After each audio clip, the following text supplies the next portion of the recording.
Imagine walking through the heart of a modern metropolis.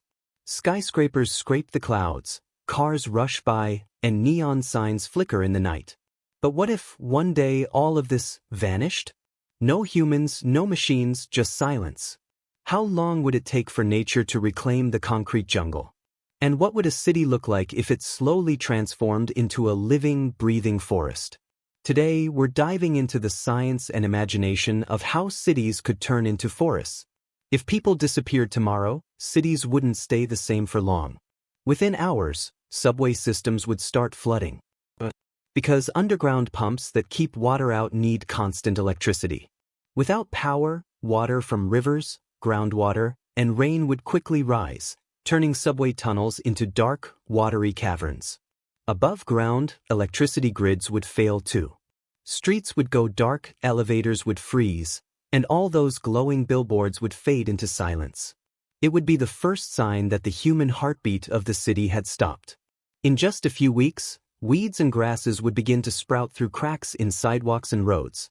Seeds, carried by the wind or dropped by birds, would find tiny pockets of soil and moisture among the concrete. Plants like dandelions, moss, and ivy, pioneers of abandoned spaces, would spread rapidly. Animals would return as well. Birds would nest in rooftops. Foxes, coyotes, or even wild boars in some parts of the world would cautiously explore empty streets. Rats and pigeons, once reliant on human trash, might struggle at first, but nature is resilient. Predators like hawks and owls would thrive, taking advantage of new hunting grounds. The city wouldn't feel like a forest yet, but the first green shoots would signal the beginning of transformation. After 5 to 10 years, without humans maintaining them, most buildings would start showing serious signs of decay. Roofs leak when gutters clog with leaves.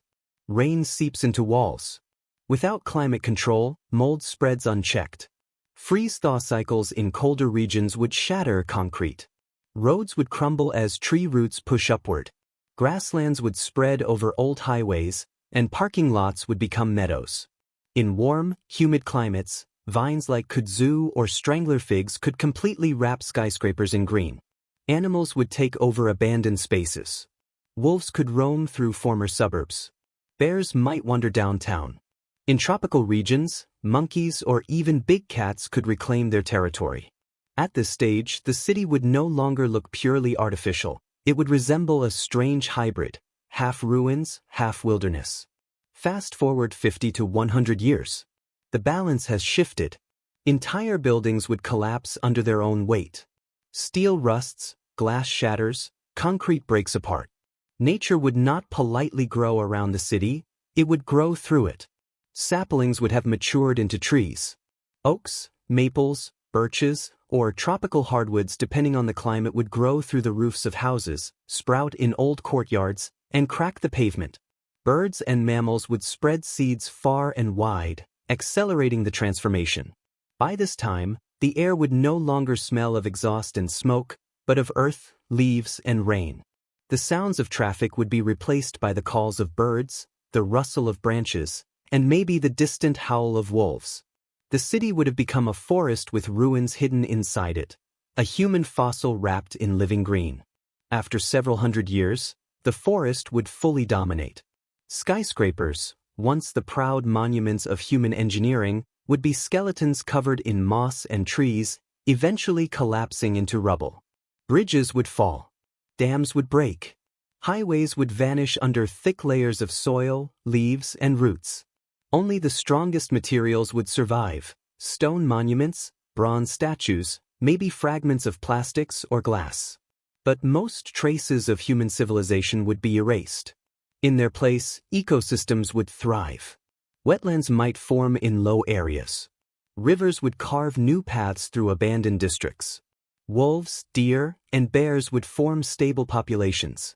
In tropical regions, entire rainforests could grow where skyscrapers once stood. From a bird's-eye view, the outline of the old city might only be guessed by strange straight lines of trees or subtle rises in the land where buildings once stood. The Earth would have completely claimed its territory back. You might wonder, how do we know this? Scientists and ecologists have studied abandoned places like Chernobyl in Ukraine, where nature has flourished in just a few decades without humans. Forests have grown over villages. Animals like wolves, lynxes, and even wild horses thrive in places once thought uninhabitable. Another example is the ancient Maya cities in Central America.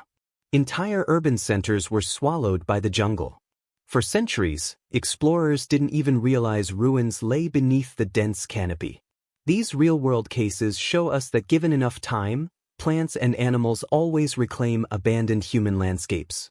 Our cities may seem permanent, but in the timeline of nature, they're only temporary. Of course, this doesn't have to be just a post-apocalyptic vision. What if humans chose to let cities become forests? Some architects and scientists are already imagining green cities, where skyscrapers are covered with trees, where entire districts are designed to be ecosystems rather than obstacles to them. Vertical gardens, green roofs, and re-wilded urban parks are small glimpses into what this future could look like. Instead of fighting against nature, we could design cities to grow with it. Maybe one day, cities won't vanish into forests because of our absence, but because we decided to live as part of the forest. So, if cities ever turned into forests, the process would be both destructive and beautiful. Concrete and steel would collapse, but in their place, life would bloom. In the silence of abandoned streets, forests would grow, animals would return, and the planet would remind us that it doesn't need us to keep moving forward. Perhaps the real question isn't whether cities will turn into forests, but whether we want to witness it only in our absence, or help make it happen while we're still here.